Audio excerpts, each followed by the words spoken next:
Yang lagi menyedihkan saya, I'm sorry to say this, but I think we have to break the bubble lah. Say it, doctor, say it. Especially bila yang bekerja breadwinner tu meninggal. You working in a banking. Suddenly 45 years old, si ayah tu meninggal. Habis you punya sumber pendapatan hilang. You punya insurance coverage, everything zero. Tak ada dah. Guys, hari ni bersama dengan I, Faiz Azmi.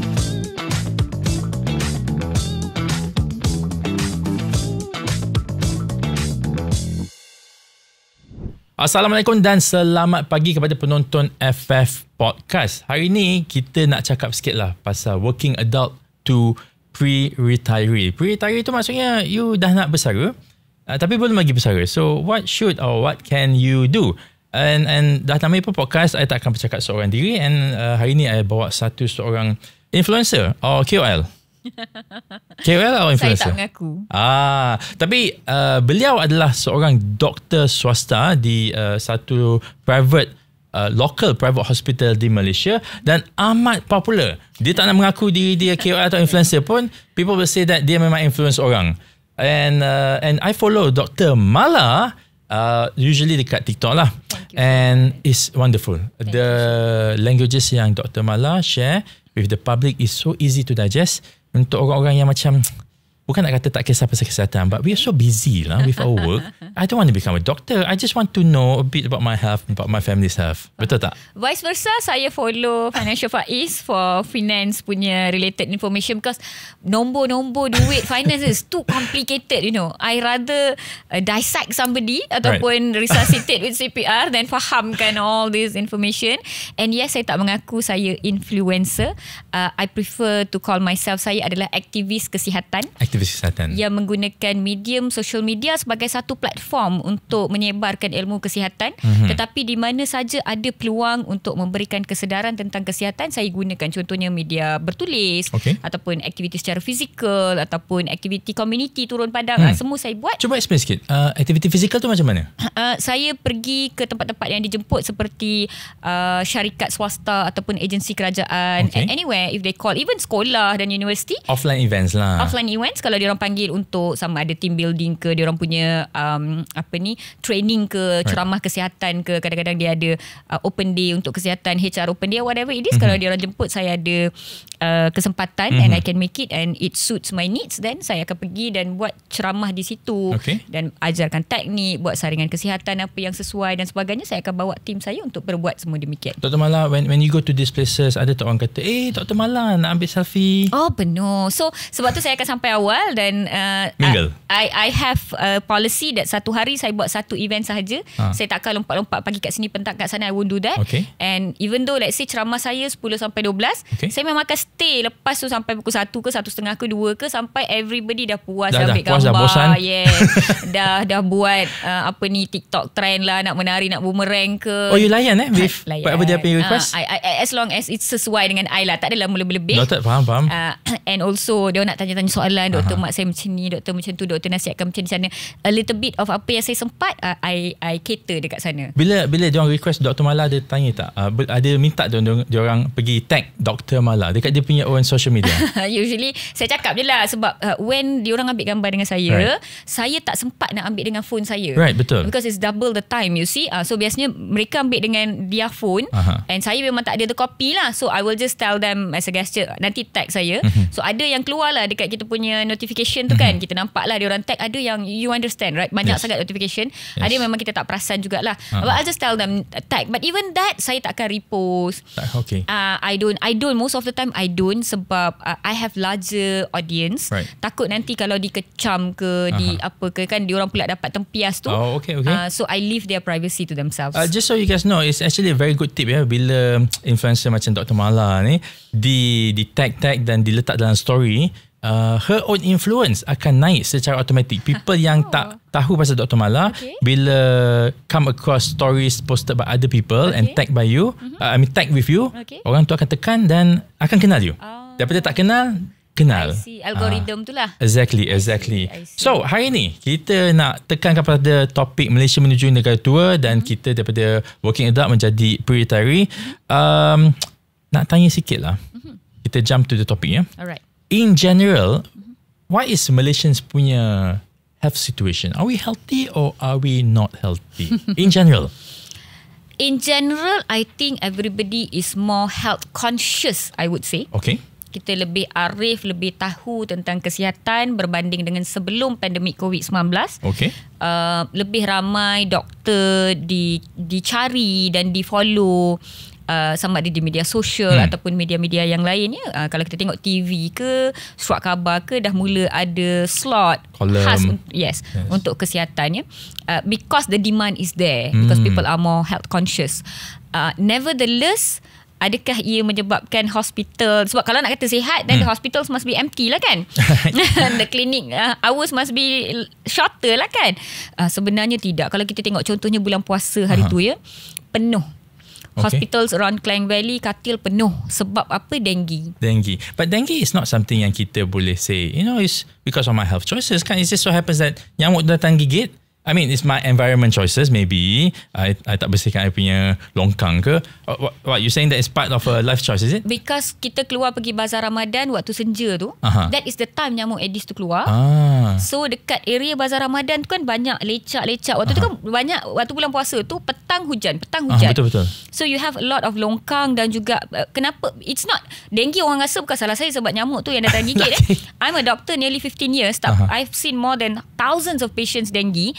Tak pernah seorang pun patient yang cakap, ya betul lah doktor, dengue sebab rumah saya ada nyamuk. No, everybody akan cakap, betul lah doktor, rumah jiran saya ada dengue. Oh, they never blame themselves lah. Sampai sekarang saya tak pernah jumpa jiran tu, because everybody is blaming their jiran. So your jiran, when jiran awak masuk hospital sebab dengue, believe me, you are being blamed to the doctor because they never blame themselves. But the truth is, because dekat rumah kan sekarang ramai orang beli pokok and on that, you ada the pasu, air bertakung dekat sana, and then during the bazaar tu orang keluar waktu bazar Ramadan tu, air bertakung so bazar Ramadan orang nak cek makan, lepas tu nyamuk pun nak cek makan juga. Because betul. I made that content I think last year. Jangan derma darah kepada nyamuk Aedes di bulan Ramadan. And then worst thing, dia orang keluar bawa baby, bawa anak, seorang semua kena gigit. Semua kena. So are you saying that kalau nak pergi bazar Ramadan pergi pukul 3 and then makan pukul 4? No, I'm saying kalau pergi bazar Ramadan pakailah mosquito repellent. Kalau bawa baby pakailah yang ada band tu kan untuk tak digigit nyamuk. And then kalau kamu berniaga di situ, you must have social responsibility. Mana authority, you kena pastikan air tidak bertakung. Kalau ada air, then you put the garam tu supaya jentik-jentik tak naik. Bersihkanlah, you kena ada SOP ke 2 hari sekali kita bersihkan, something like that. Because when you don't do that, yang dapat dia punya tempias tu is healthcare. Betul. So kita dengan waktu bulan Ramadan tu dengan case food poisoning. Right. Food poisoning during Ramadan, yes. Almost every single tahun ada. Yes, and kita tahu makanan apa yang menyebabkan paling banyak. Makanan apa tu? Boleh share tak? Nanti kan peniaga marah. Boleh bagi hint tak? Let me just guess. I'm gonna be frank, roti john. Roti john. I still tak tahu siapa John ni yang mencipta roti john. Jane's husband, I guess. I see. Please call John and Jane for the podcast. But in my personal experience, almost every year roti john. Dan saya tak tahu kenapa. I personally pun tak boleh makan roti john. Confirm cirit-berit. I don't know why. Roti john ni is actually roti and telur and letak a bit of... Telur tu tak masak dengan betul kot. So kalau tak masak dengan betul, that would be what? Salmonella? Salmonella maybe, E. coli maybe. But other things masak telur juga, macam kuih tiaw goreng ada maybe telur. Maybe dia masak lama. Maybe I don't know why. Ataupun kadang-kadang kadang-kadang ada peniaga yang dia beli telur goyang, kita panggil. Dia beli telur yang dah pecah, dia pergi beli dekat supplier tu yang dah letak dalam plastik tu, and then that's what you letak. So dia cepat basi. And then dekat bazar Ramadan or dekat mana-mana yang dia orang berniaga ni, dia berniaga daripada 3 petang sampai let's say 7 malam tu kan. So outside lama dekat luar tu, makanan tu kalau tak duduk, tak sejuk, tak ada fridge, tak ada burner kat bawah tu, dia basi. So betul ke anggapan I, the moment you turn off the burner and the food is not 100 degrees Celsius lah, perhaps it's, I don't know, 60, that particular moment the bacteria dah start working. Easy. Kita tak kata terus basi, tetapi lagi cepatlah untuk dia basi. Contohnya sambal, lagi lama dia duduk kat luar, lagi cepat dia basi. Makanan yang berasaskan santan, kita kat rumah pun kalau makanan tu berasaskan santan, kalau tengah hari tu dah makan kan, mak dah pesan dah cepat-cepat masuk dalam peti, kita kata, sebab nanti cepat basi. So imagine kalau you berniaga kat luar, tangan sentuh tak sentuh and all that, you know, and with a lot of flies and what not, lagi cepatlah bakteria tu membiak dan menyebabkan keracunan makanan. But I know many people will tell saya okey je, kenapa dia tak okey? Because perbezaan usus masing-masing. Immune system perhaps. Adaptation masing-masing. Immune system juga. Setengah kalau you pergi India atau Thailand, you boleh tengok dia punya street food tu, dia dengan letak tangan apa semua, lepas tu dia orang makan, orang dia okey je. Tapi kalau kita pergi, that's it, cerit birit. Betul tak? Yes. Because adaptation. Orang kat sana, dia usus dia dah biasa dengan bakteria-bakteria sebegitu. So bila bakteria tu masuk, usus dia dah boleh bunuh dan dia dah adaptasi. Bila kita pergi, it's a new bacteria to our immune system, our body, kita tak boleh nak lawan dia lagi. So this is one of the reasons lah. But summarizing again your question, we are more health conscious. Okay. But are we healthier? I don't think we have reached there. Everybody ambil ilmu dulu. Nantilah aku amalkan. But doctor, part of being self-conscious is mengaku yang kita sakit. Zaman dulu, my parents punya zaman baby boomers, they okay je, tak sakit ni, tak nak pergi hospital. Right. But maybe this zaman, because they're self-health conscious, sakit sikit je pun, you know what, let's go to the hospital. Isn't that something good? I mean, that's why makin ramai orang pergi ke hospital, because since COVID lah especially, alamak, what is this? Batuk-batuk ni could be COVID or it could be flu. But never mind, let's just go to the hospital and tengok-tengok pneumonia. Contohnya lah. It's both good and bad. Okay. Kalau kita tengok zaman dulu, mak kita kalau kita demam, mandikan dulu, bagi air kelapa dulu. Panadol. Kalau seingat dulu waktu kita kecil, parents kita tak ada access to Panadol that quick. Oh really? Like I live in Kuantan, in outskirt. Kita nak pergi to hospital is about 10 km. Wait, doctor, were you born in the 80s or 80s? I'm 83 born. 83. Jangan kira umur saya. Sebab nama kita sebaya lah. But in my area, maybe kat Subang Jaya kot. So access to Panadol tu is like kedai depan rumah. It was easier, is it? Because I'm from Pahang, Kuantan. You know, we were from outskirt, orang kampung lah. I call myself orang kampung. So I don't recall any of my neighbour aunties or makciks yang hari pertama demam dah bagi Panadol. No. Dia mandikan dulu, lap dengan kain dulu, bagi air yasin dulu. You know, we know dekat mana rumah imam tu pergi buat air yasin dulu. Even I kalau I demam, I bawa pergi buat air yasin dulu. 3 hari demam baru bawa pergi hospital. And then baru check and what not. Then you dapat all the whole plastic of ubat lah. Which is different now. Maybe semua orang dah jadi macam Subang Jaya. So now anak demam 4 jam, parents dah bawa pergi klinik. You can buy Panadol from Shopee and Lazada. You see, and ship by the bottle. Then every shop lot akan ada at least 3-4 pharmacies, 3-4 clinics. And different brands of paracetamol, not just Panadol, right? Correct. Yang sedap, strawberry lah, orange lah, what not kan. So now demam 4 jam pun dah pergi klinik, which can be both good and bad, because then why is it bad, doctor? The resilience is bad. Macam how to say, the young parents, dia kalau kita kata okay, this is normal, the demam is there, bagi ubat demam 4 jam atau 6 jam sekali, you know, let's monitor in 3 days time, if anything kita buat ujian darah, then the parents will be like, no, I want you to do something and bagi demam ni disappear. I don't want demam at all. So kita dah bagi ubat, so 6 jam kemudian dia dah bagi ubat, if the fever comes again, they cannot accept it because the resilience is so low. Dia orang takut, tak nak, saya nak admit saya takut. But the demam is very low, it's 38, you know, budak tu aktif lagi, budak tu berlari lagi. Dengan demam tu mereka boleh main, you know, boleh bergaduh. This is panas sikit lah. But doctor, before we move on to the next question that I have, can it be said that demam ni is good in a way? I mean, you have to let it pass as opposed to lowering it. Okay. See, demam ni is a symptom, symptom of something is happening in your body. It's a symptom of an ongoing process. Most of the time it's because of infection. Okay, so there's an infection going on. Tubuh you kena bunuh kuman tersebut through heat. To kill that bacteria, your body have to raise the body temperature. Barulah bacteria tu kepanasan and it will die. Even let's say 1 or 2 degrees Celsius above pun boleh helps. That 1 and 2 degrees Celsius higher is the demam, which is helping to kill the virus or the bacteria. So you're saying that bila kita makan paracetamol, tak nak promote Panadol, then it lowers our temperature a bit. Then that process you mentioned tadi tu doesn't get to go through lah. It still goes through because you dah demam kan? Dah demam, The cells to kill the virus, the bacteria or the viruses tu dah dihasilkan. The prostaglandins and whatnot. There's a lot of chemicals being released in your body, and the release of the chemical is the one that is increasing the body temperature. So these medications that we give, kita panggil antipyretic ataupun iaitu untuk menurunkan suhu badan.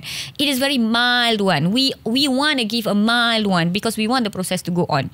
It's just to ease you, to make you less painful, less okay. So it has to be taken 6 hours once or lower dose 4 hours once. Kalau you nak whack, cannot. Your body has to go through, has to pass that phase, that process. So taking Panadol 6 hours once, taking paracetamol 6 hours once to ease the inflammation process, that's okay. That the process will still happen. Your body will still do it. The problem is bila 5 minit sekali pergi mandikan. 5 minit sekali pergi tuang, budak tu tak boleh nak tidur pun, because you dah bagi ubat, you dah ni, budak tu dah lembik, dia nak tidur, but when temperature naik 37.5, mak ni tak boleh dia mandikan, dia tuang, dia because dia tak boleh, dia tengok apa. So basically this is too conscious that you think you're maybe lah, for the lack of better word, you think you're a doctor lah, sebab you have a Google now. Yeah. Okay. So they can't see even a little bit. So I cannot completely say it's bad, because some people anak dia sawan, some people anak dia cancer fighter. That's a total different area. But for the normal viewer, I pernah buat this topic. I said let the viewer be there. Okay, last before me betul-betul move on to the next one. In that sense, would you be okay kalau the parents say, tak apalah, I'm just going to leave it to the doctor. The doctor says ambil Panadol every 6 hours, I'll do it. Yeah. Nothing earlier, nothing later. Yeah. But ada tak doktor yang awalkan sikit macam 2 jam lah, maybe the new Gen Z doctor 2 jam tak boleh, 4 jam is the shortest. 4 jam tu is because the dose is slightly lower. But nevertheless, as a medical officer, a doctor yang bukan pakar pediatrik, although I have practiced more than a decade, I will not give that. Okay, but doctor, you before this you kerja kerajaan. Correct. So you were on the way to be getting pension. No. Betul? No. I was always on EPF scheme. You were on EPF, tapi if you had stayed dekat dalam as an MO forever, would you be on pension ataupun memang you chose to? Memang I chose. Because you had the plan to leave lah. Just so you know, everyone yang kerja kerajaan, they have a choice. Even after dah absorb pun, they tetap boleh pilih untuk take EPF, ya? Yeah, correct. Okay. Most people wouldn't do something as crazy as this. They would just, kerja kerajaan dapat pension. Sekarang ni kita ada isu di mana kerja pekerjaan dah tak boleh dapat pension. Okay. Tapi Dr. Malar, back then, many years ago, dah chose. I know I'm gonna abscond. Bukan abscond. It's your right to choose your life. Okay, so she chose EPF, tetapi in general, even her colleagues pun ramai yang maybe ambil pension. Maybe when I say colleagues, termasuk nurses and whatnot. Saya nak betulkan sedikit dekat sini. Okay. Saya pilih EPF because saya rasakan bahawa kalau saya pilih pencen, I am confirming my pathway there and there. There and there as in kerajaan lah. As in my career progress. Which is kerajaan lah. Sebab bila you dah pencen, you rasa macam, saya tak boleh keluar. You cannot change your decision. And I know I'm somebody who's impulsive. Saya suka cuba benda-benda yang baru. Saya akan tiba-tiba dapat idea baru and all that. So I told myself, saya tak nak diikat oleh sesuatu. I don't want to be like, seen under, like you are under shotgun like that. I don't want that. I want to have my freedom. So in a way, you want your retirement plan to have a flexibility lah. Correct. So saya bukan diikat dengan pencen sahaja. When I have EPF, that means I'm a free person. Saya nak continue kerajaan pun boleh, because kerajaan still contribute my EPF percentage. Right. Tak bermaksud kerajaan tak sayang orang yang EPF scheme ni. You still get all your benefits, sama, cuti, gratuity, everything is the same. And I still contribute my part. Kalau nak paksa saya menabung, maybe I won't. But when you cut from my salary and you make it mandatory, that means saya akan menabung di situ. So I like that option better than pension. Okay, that's good. Sebab my next question is, kalau ambil pension, you will always get your pension until you pass away, and it will pass to your spouse. Okay. And then done lah.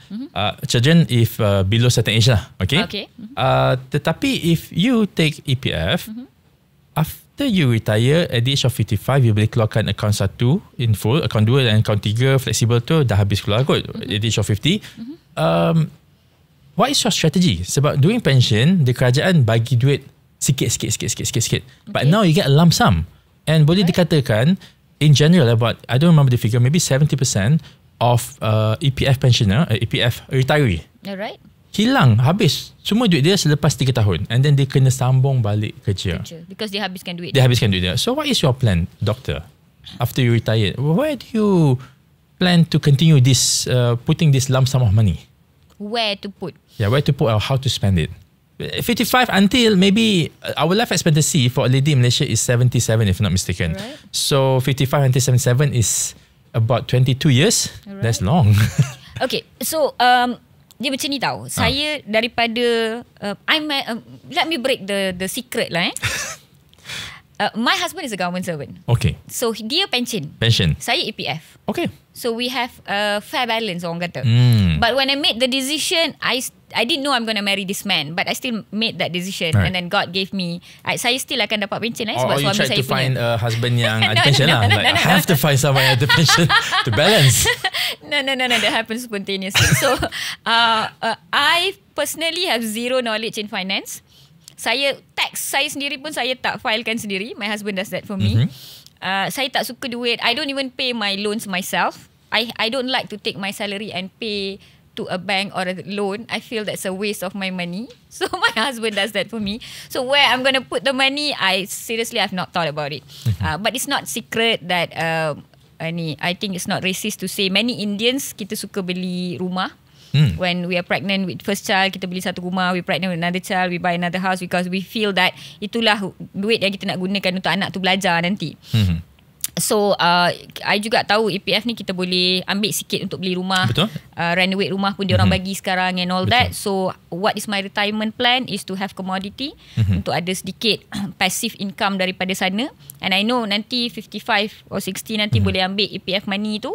So where to put on asset, on somewhere fix dekat sana. I just take a bit every month and do something. My retirement plan adalah saya nak buat charitable activity.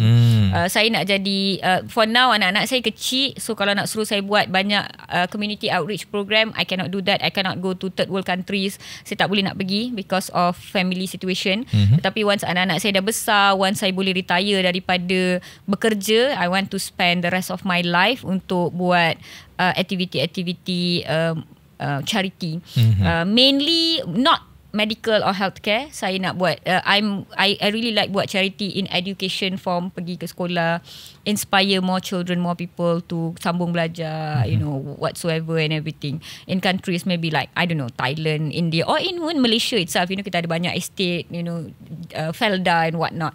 Go inside there. So duit tu hanyalah untuk tanggung maybe my basic needs, my basic apa yang saya perlukan. And more than that, I live in probably pusing-pusing satu Malaysia, satu dunia. So that's my retirement plan in terms of activity. But in terms of mana nak letak EPF money EPF money tu I've never thought about it. Maybe some fixed deposit, maybe beli rumah, I don't know. Well, untuk the audience kita boleh nampak Dr. Malar yang mengaku dia tak tahu sangat pun. Based on my observation, the fact that dia tahu she needs to buy houses, she needs to, not just houses lah, basically houses is just an asset. Asset is something yang ada value, yang boleh bagi more value lah. So the fact that dia dah faham benda ni pun dah cukup. Being a doctor and now an influencer, maybe she neglected a bit to learn more about this. That's why you follow Financial Faiz. Yes. To get tip-based information. So but Dr. Malar, some over the past couple of days or weeks, depending on when kita release this video, EPF announced this account flexible. Dinamakan account 3. Aku baca juga. So now account 1 dinamakan account persaraan. Alright. So from 70% of contribution dah jadi 75%, they increase that. Alright. Account kesejahteraan atau account sejahtera, which is dulu account 2, Alright. dinamakan account sejahtera. Now dulu contribution dia 30%. Alright. Tapi now diturunkan jadi 15%. Alright. Yang ni lah yang boleh keluarkan untuk beli rumah, untuk bayar hutang rumah, whatever lah kan. And then last kali account 3 ataupun account flexible is 10%. So 75 plus 15 plus 10 is 100%. So this is the pecahan yang akan ada selepas ni. The account flexible ni you boleh keluarkan for whatever reason. You go there, you bagi tahu you nak keluarkan. Okay, no, I don't have to fill up the form. Exactly, there's no need for, you have to fill up the form, tapi you don't have to bagi tahu saya nak keluarkan sebab saya nak beli rumah. Tak ada. You cakap lah saya nak keluarkan sebab nak kahwin. Dia akan kata aku tak tanya pun. So you can keluarkan. So in your opinion, doctor, would you leave the money inside there, ataupun are you going to take out the money for something lah, to beli rumah ke, ataupun untuk beli komoditi lain ke, atau you just gonna leave it in EPF, biarlah dia jaga duit tu? Because you mention pasal pengeluaran account 2 sebelum ni, untuk beli rumah, untuk bayar itu ini, maybe renovation. So account 3 ni boleh, you boleh keluarkan untuk down payment of another house ke, how would you handle this situation? Saya akan kira dulu kalau saya keluarkan, saya letak kat mana dan adakah return dia lebih tinggi, because waktu COVID tu kita dibenarkan keluar EPF. Betul. I remember it was up to 10k. Yes. So everybody keluarkan and all the one in my close circle semua keluarkan untuk beli emas. So saya duduk dan saya kira kalau saya simpan 10,000 ni dalam EPF, factoredkan dengan my total amount, factoredkan dengan dividend, and I tengok 10 years ago apa dia punya percentage tu, 4%, 3.2 and what not. Yes. And then I kira juga dengan gold price dan how much the gold price have to increase untuk saya dapat similar return. Dan saya juga buat, sebab bila kita orang perempuan beli emas, kita bukan beli emas 999, kita beli emas cantik pakai. Yes. So bila kita trade in, dia mesti akan potong 10%, 20%. Dan kita akan ada susut nilai juga. So I factored all that in and saya rasa tak berbaloi. So I left the money there. You left the money there? I left the money there because I felt that rupanya tak berbaloi lah if I take. But now gold price increase tremendously. So saya kira balik macam, alah menyesalnya, habis I should have bought that, and all that. So I kira balik, I kira actually saya tak rugi. Saya tak rugi by not taking it out because the total amount, the percentage, blah blah blah and everything is better for it to be there. So kalau saya nak keluarkan, I must have a very good reason dekat mana saya letak. Better returns than what EPF Correct, is giving. It must have better return daripada EPF lah. So EPF, let's say dia bagi 4% dividend. So kalau saya keluarkan dan saya letak in a business which can give me 50% profit margin, there you go, then I will take it out. Or tapi kalau saya nak letak dekat fixed deposit ke, ataupun kalau saya nak beli designer handbags ke, then I might not do that. Designer handbag sometimes boleh naik harga. I think that is just what these designer handbag owners like to tell themselves lah. To tell the people so that more people buy. But in reality, when you want to sell your designer handbags, it's not that easy because kita dah pakai. And there's a lot of things behind there. So again, bila saya factorkan, is it better for me to buy this edition of Louis Vuitton or something like that, saya kira-kira balik, no, it's not worth it. So I leave it there. Dr. Malar, I'm quite disappointed in you because you are not being truthful to me. You mentioned tadi you don't care about finances, but the way that Dr. Malar thinks, right, she got all the basics right. I mean, if you nak dengar financial Malar pun boleh lepas ni. Meaning, this is what I always tell people. You want to take out the EPF, boleh. Tapi you have to invest it in something yang boleh bagi better returns than EPF lah. Correct. If the return is just a bit higher tapi ada risiko, contoh lah, you put in your friend's business, dia bagi you 6%. But there's a risk of him not giving you the money back lah, because friends 6%, which is not worth it lah. I mean, just like berapa 1 percentage point above EPF kan. So better just leave it there. Risk is not, there you go. Yeah. And then of course you have to consider a bit of liquidity. Some Bumi Putra they do this. Yes, they say ASB punya return rendah sikit banding EPF, tetapi rendah berbanding EPF, tetapi they can, once dah keluar daripada EPF tu, during the pengeluaran dia letak ni ASB, they can keluar masuk liquidity anytime they want to use it. Tetapi still sometimes liquidity can be double edge. You liquidity to buy, suddenly ada viral games dia pergi beli, so might as well just leave it in the EPF, make it difficult for you to keluarkan. Tetapi dengan this flexible account, out of due to demand by the people, so EPF allows up to 10% of pengeluaran of your fund to be dikeluarkan for whatever reason. Okay, Doctor, let's go on to the second topic. Healthcare in Malaysia, mahal atau murah? Boleh tak Doktor sharekan the cost between swasta dan kerajaan, dan juga maybe our neighbouring countries lah, for example Indonesia and Singapore being the closest ones lah. Healthcare di Malaysia, denggi dekat hospital swasta zero, tak payah bayar. Swasta? Dekat hospital kerajaan, sorry. Right. Denggi dekat hospital kerajaan zero, tak payah bayar because penyakit berjangkit. Tapi you have to share ward with 20 other people lah. 20 ke 60 ke, depends lah berapa other people sometimes you duduk dekat emergency department 2 to 3 days duduk kat situ je. Dia tak transfer pun. Tak kat atas penuh. Tak boleh naik. You kena sidai lah, kita panggil sidai. You disidai dekat emergency department. Same treatment dekat swasta now makin naik. Inflation is very high. Per admission for dengue generally 5 to 15,000. 5 to 15, 5 to 15,000 easily. Bersalin dekat hospital kerajaan about RM10 to RM200, depends. Dekat hospital swasta, bersalin biasa to Caesar and what not maybe starts from 4-5,000 up to, it can go as high as 20,000-50,000, depends on the complication, berapa hari you tinggal, what happened to your anak and all that. Heart attack in government hospital maybe RM1 up to 100 or 200 maybe max. Kalau you duduk dekat CCU, you buat angiogram dan sebagainya. Private hospital, depending on what is the brand of private hospital that you're going, how big, how small is the hospital, it can range easily between 25 to 30,000 up to 150 to 200,000. Kalau you kena duduk dekat ICU or CCU, more than one stent is being placed in, the price can go explicitly, can go super high. Right. So it really differs. Comparatively to our neighbouring country, I think Singapore might be 3 times more expensive than that. As simple as kita bandingkan kita punya currency sahaja, it's super expensive. I've seen a lot of Singaporeans complain that their healthcare is very expensive. Indonesia, I think they can be cheap or even cheaper, but I've experienced they themselves. I'm sorry if there are any Indonesian listeners or viewers, but I have experienced Indonesians not trusting their own healthcare. Oh, really? They fly all the way to Penang. They fly all the way to KL. And Singapore perhaps? Maybe to Singapore as well. Okay. To look untuk treatment benda macam batu karang. Untuk treatment macam penyakit, simple penyakit, because they don't trust their healthcare. Even kalau batu karang treatment is just ultrasound, is it? Ultrasound and then some laser sometimes, or you buat dia tak percaya. That's not even apa dipanggil lah, surgery and whatnot. Minor surgery lah, ada minor surgery by urologist lah.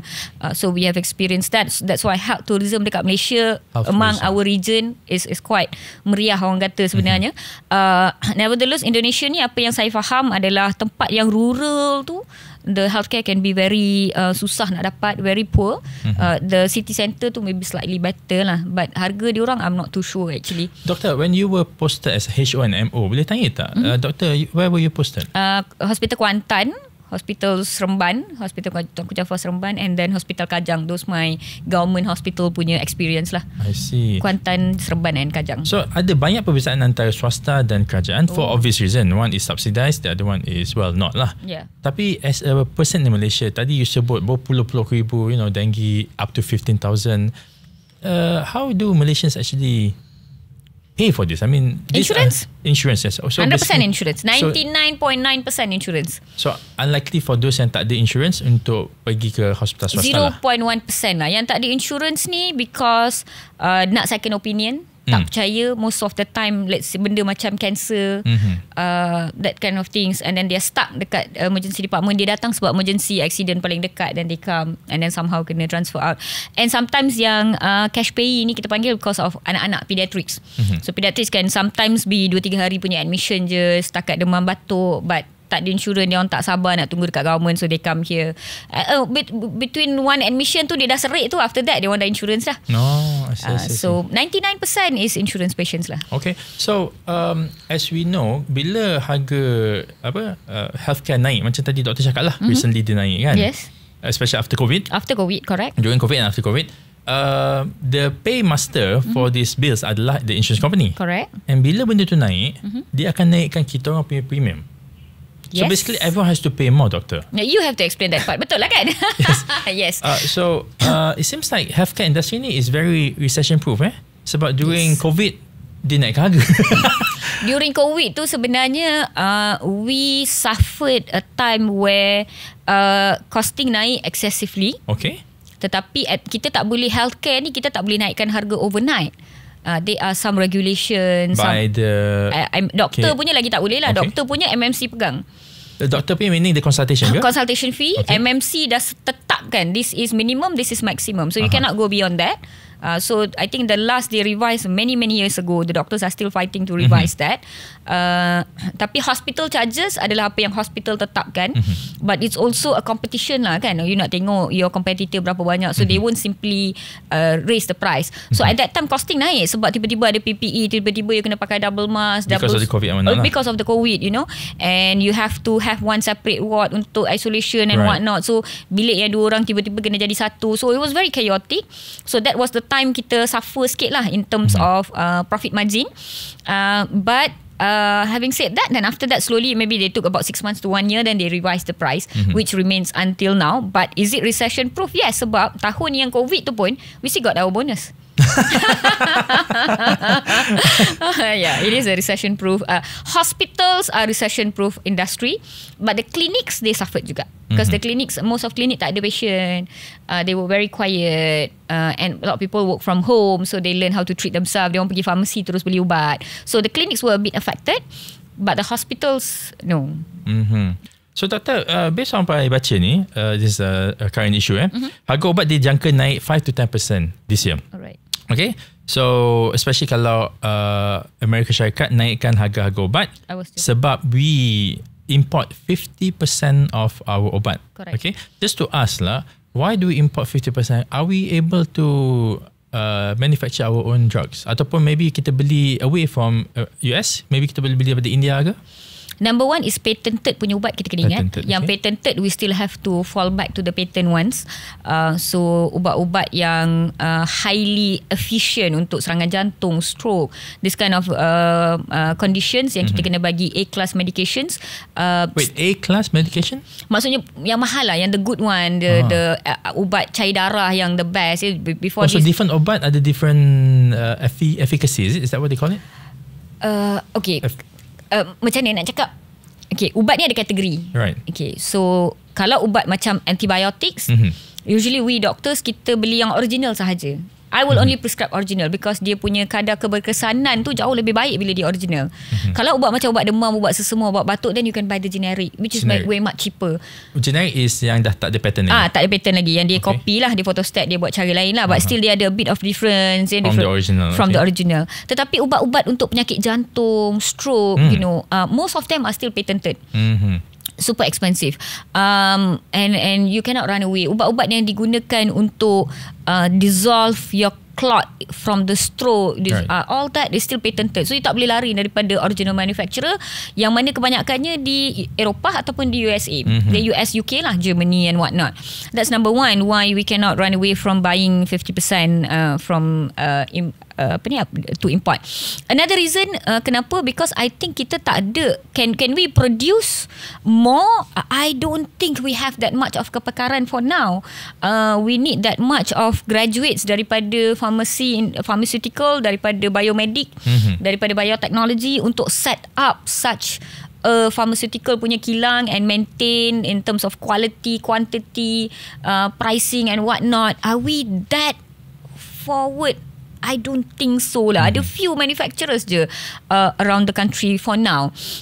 The giant suppliers, to my knowledge, is US, Germany, India, China. They have their own, you know, this kind of big countries. But can we go towards that? I believe we can. Our young talents are good. Tetapi dengan masalah budak-budak tak nak sambung belajar, you know, they don't like to do degree. How are we going to achieve that? Because you need the because kalau kerja kilang biasa, you can take the SPM leavers. Pharmaceutical tak boleh. So I don't see us going forward in manufacturing more. I forecast that we will be importing more. Importing, I guess it's not wrong, but sometimes kita memang tak boleh buat semua. Correct. So we have to focus on maybe healthcare, but the caring part lah, bukan the pharmaceutical part. Correct. Because the investment to even start the kilang is, I mean, the apa dia panggil, the certification untuk buat drugs ni memang crazy expensive, is high. Maintain. There you go. Yeah. So just to be clear to our audience here, bila harga ubat naik, it will be passed to the hospitals and the importers, which is Malaysia, and then it will be passed to us as the patients, consumers, yeah. And then passed to us. Kalau yang bayar tu kerajaan punya expenditure will go up. Yeah. Tapi kalau pass to our insurance company, the insurance company will pass the cost back to us through increased premium. So semua ni berkait rapat dia. So kalau ada yang marah tentang dia punya premium for takaful insurance naik baru-baru ni, is because of this. It's not because anyone is, at least not in Malaysia lah, it's not because of profit taking or profit making, tetapi because of the keadaan ekonomi sedunia. Okay guys, sebelum kita habis, we're gonna take a break. Dan selepas ni kita akan cakap sedikit sebanyak tentang kos rawatan kanser dan juga kepentingan insurans in Malaysia for Malaysians. Take care. Selamat kembali lagi. Tadi saya cakap pasal kos rawatan kanser dekat Malaysia. Just to share, Dr. Malar, There's satu penyanyi era 80-an. We were just born, so kita maybe tak familiar sangat lah. Maybe pernah dengar nama dia. Tapi beliau telah menghabiskan RM80,000 untuk rawatan kanser. Dan dijangkakan RM200,000 lagi untuk habiskan semua sesi rawatan lah. Dan terpaksa jual 3 biji kereta dan semua wang simpanan dia habis lah. Dan sekarang ni terpaksa sambung kerja. Oh my god. Walaupun dah berumur 62 tahun. 62 years old patutnya. Post cancer pula tu ya. Oh yes. my god.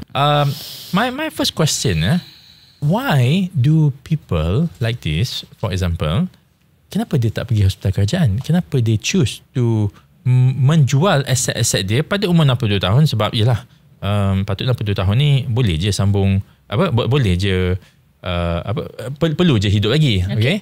Dah rawat tu mesti kita ingat nak hidup. Nak hidup perlukan duit. Tapi kalau wang simpanan dah habis, and then kereta kena jual, harta semua kena jual, kena sambung kerja, kenapa tak go through hospital kerajaan? Thank you for asking this question. Sebab diorang dah terbiasa dengan hospital swasta waktu they can afford it. So bila time datang, dia dah tak ada ability untuk pergi private.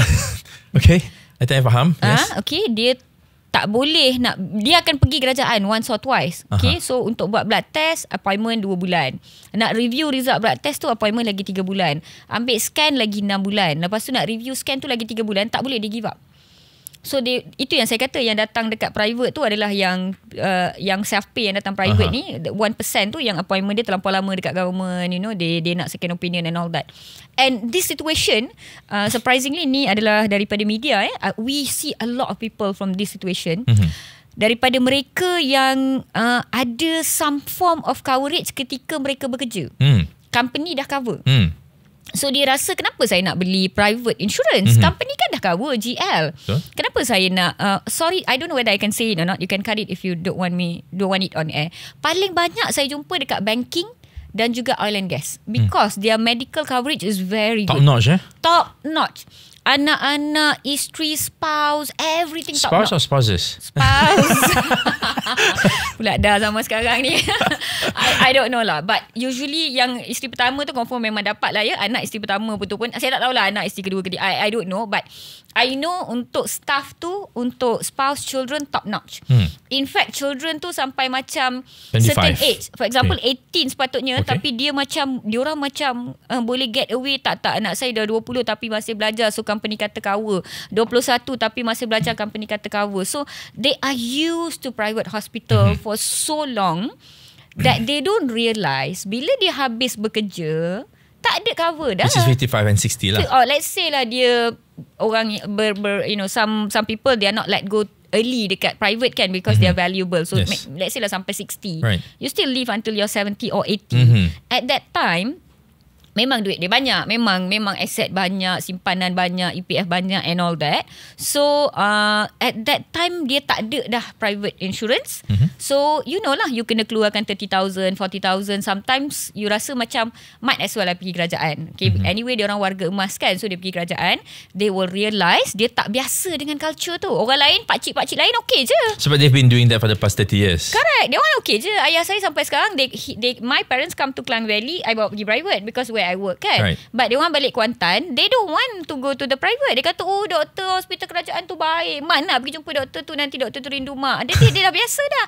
Sepanjang hari terkandas kat hospital tu dia dah biasa. But for these people yang dah whole 30-40 years atau 20-30 years dah duduk kat private, bila tiba-tiba parking kena park 1 kilometer jauh, you know, cafe like that, tempat menunggu tak ada aircon, dia tak makanan biasa. Dekat hospital tu a bit different. Dekat private you have cafe, you have like coffee bean or whatever it is. You know, government is not like that. And then the doctor, nurses punya PR pun is different. Ubat is different. You know, time frame is different. Dia tak boleh terima. So tu satu once dia dah pencen. Yang lagi menyedihkan saya, I'm sorry to say this, but I think we have to break the bubble. Say it, doctor, say it. Especially bila yang bekerja breadwinner tu meninggal. You working in a banking, suddenly 45 years old si ayah tu meninggal. Habis dah lah you punya sumber pendapatan hilang. You punya insurance coverage, everything zero. Tak ada dah.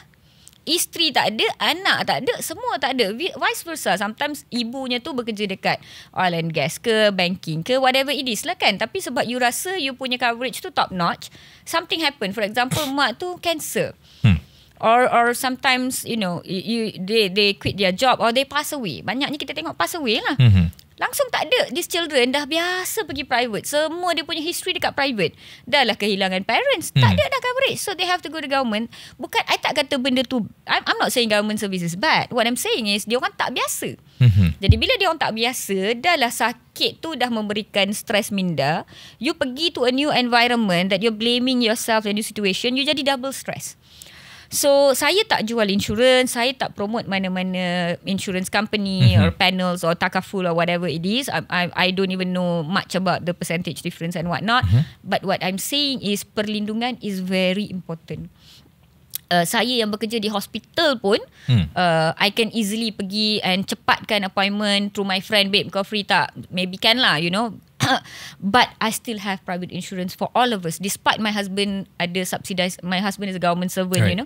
But I still have, because you cannot expect this kind of things. So would you say that the hospital, the healthcare industry kat Malaysia ni memang rely on the insurance money lah? Oh, definitely. All the healthcare, all the private hospitals rely on insurance, either company insurance or private insurances or some form of guarantee letter, because people cannot pay upfront that much. Tiba-tiba keluar poket, and health crisis ni something that comes unexpectedly. Bukan you dah menabung kan nak beli rumah kan, no. So definitely insurance. Right. Just to share, takaful ni sebenarnya dia bagi option. Right. Like let's say kalau you ada takaful medical card lah, basically medical card, and then you sakit. You have an option still to go to government, right. But you also have the option to go through private. Tapi kalau you tak ada medical card, your most likely option is government hospital sajalah. And then to add to what you said tadi, it gave me a thought lah. Tadi doktor cakap pasal anak-anak dia dah ada rekod. Maknanya rekod tu penyakit lah, penyakit kekal. So by the time lah anak tu nak ambil takaful dah tak boleh. Walaupun while the father is still working, ataupun cakap pasal father lah.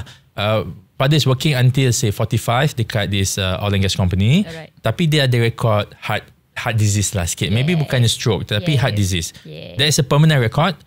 After that nak ambil takaful medical card, very likely to be rejected, exclusion ataupun I kata apa ni, rejected, exclusion ataupun expensive lah, as you mentioned. Exclusion, dia akan exclusion yes. criteria. Everything okay except for anything heart related. Reject terus lah. Kalau teruk sangat, kalau selalu 3 serangkai macam diabetes, typically memang kena reject terus lah, because ataupun premium tu expensive. Yes, because with diabetes for example akan datang penyakit yang lain. Correct. So doctor, just to mention so as the doctor said, takaful perlindungan is quite important. Sekarang do you know that EPF pun dah ada this program called I Lindung.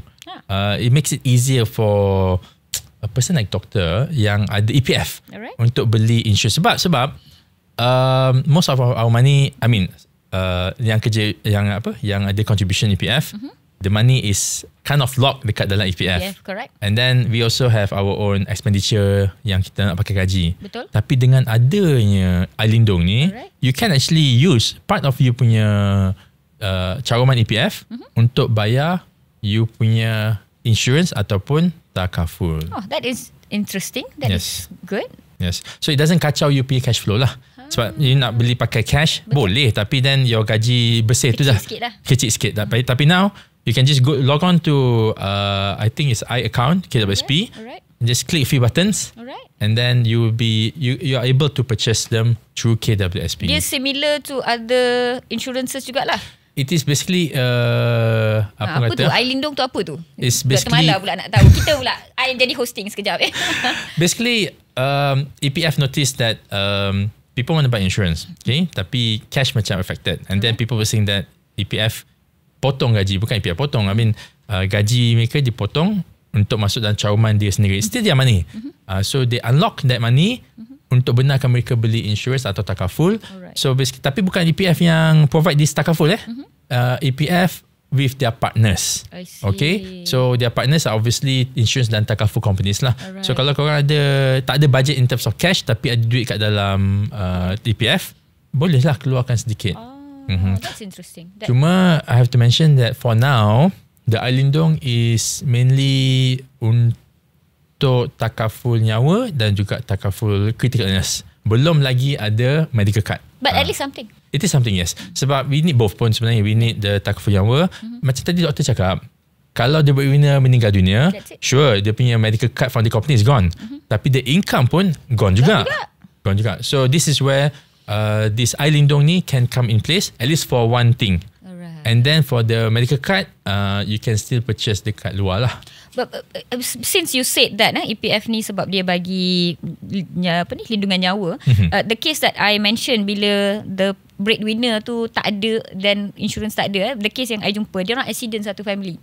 So the driver, the father tu meninggal on the spot. Okay. So then the mother and ada 3 orang anak lelaki. So seorang anak lelaki yang sulung dia tu patah tulang peha ni. Okay. So operation and what not, because the father tu baru meninggal, that admission tu memang company cover lah. They had some 3 months or 6 months, something like that. Lepas tu zero, tak cover. And budak tu, bayangkan dia dah patah tulang peha, without insurance, without medical card, tak cover dah dia punya peha ni. So exclude lah everything. You cannot take already. Kalau you pergi to conventional most takaful providers, it's either they exclude that leg or they cannot give. They will give lah, but they will exclude. And then yang lain tu, sumber pendapatan pun hilang, coverage pun tak ada, and yang I tahu waktu tu diorang memang tak ada apa ni orang kata, simpan in terms of perlindungan nyawa, memang diorang tak ada, because dia kata kita ada company GL, tak terfikir benda-benda macam ni. So if you can provide through the EPF, I think sementara orang-orang nak sedar ni, at least lah EPF can do something to this kind of people, because ajal dan maut ni can come anytime. Just to share, doctor, 2 weeks before Raya, I was admitted to the hospital for pneumonia. I was discharged 1 day before Raya lah. Oh my god. But sorry for that. it's alright. Dah recovered, alhamdulillah. Tapi the biggest benda yang membuatkan I terkedu lah, not because I was sick, tak apalah, I took it as a break. Tak apalah, dah kerja rajin sangat, keras, stress, and then dapat cuti, cuti kerja. Yang I terkedu is the bill. The bill was 23,000, doctor. but I paid RM300. Alright. The rest was paid by my insurance company. In fact, I pay spending is more towards my beli jajan dekat makanan. Sebab hospital punya makanan was good, healthy. But sorry, doctor, it's too healthy lah. I know. If it's too healthy, 1-2 days I boleh makan lah. Third day, this is the same thing you've been giving me for the past 2 days. I want to go downstairs to beli ayam Korea dekat kedai cafe dia lah. We have a convenience store kan. It was open 24 hours. Makanan-makanan tu nanti MSQH audit tak lepas nanti. Tak lepas, tapi I can go downstairs to buy, beli coffee. I think my spending was higher on that mart than I punya quota for RM300. But the whole bill was 23,000 ringgit, and I assume you were in the ward, not the ICU. I was in the normal ward. The ICU would be more expensive. Oh, definitely 5,000 a day, easily. A day. 5 to 15,000 a day. Kalau tak intubated, tak diberi bantuan pernafasan, about 5,000 a day. Kalau sampai diberi bantuan pernafasan, about 10 to 15,000. So, nak tanya, doctor, if someone were to get into an accident and then they were admitted into the ICU, private ICU, and they don't have any insurance, I mean, dah namanya ICU and emergency. Daripada emergency tu, we transfer out. While this guy is sick. No. Dia datang emergency, dia accident. Dia datang emergency because that's the nearest hospital, private hospital. Kita stabilize dia dekat emergency department. Stabilize, letak card. That's by law kena buat, is it? By law kena buat. Dia tak bayar sposen pun lagi, tak register pun tak apa. Masuk dulu. Kita stabilize and what not and everything. Dia dah stable, kita stabilize. So even in government hospital, dekat emergency is the stabilization. Kalau Cik Faiz pun kan, you first went through either the outpatient department or the emergency department. We stabilize you. That's right. Baru kita boleh transfer you to the ward or the ICU or wherever you are. So as long as it's not certain hospitals heart attack pun dia treat dulu, but most of the time kita treat kita treat the main one. So kita stabilize dulu dekat emergency department. The finance person akan pergi bincang dengan family, maybe dia ambil some signature ke apa ke, terms ke, whatever they do. But we, the doctor, the nurse akan explain the urgency. Sometimes we say I can wait, sometimes we say I'm sorry, I cannot wait. You cakap apa you nak cakap, I'm riding the ambulance. So we are riding the ambulance, meaning the doctor will ride the ambulance?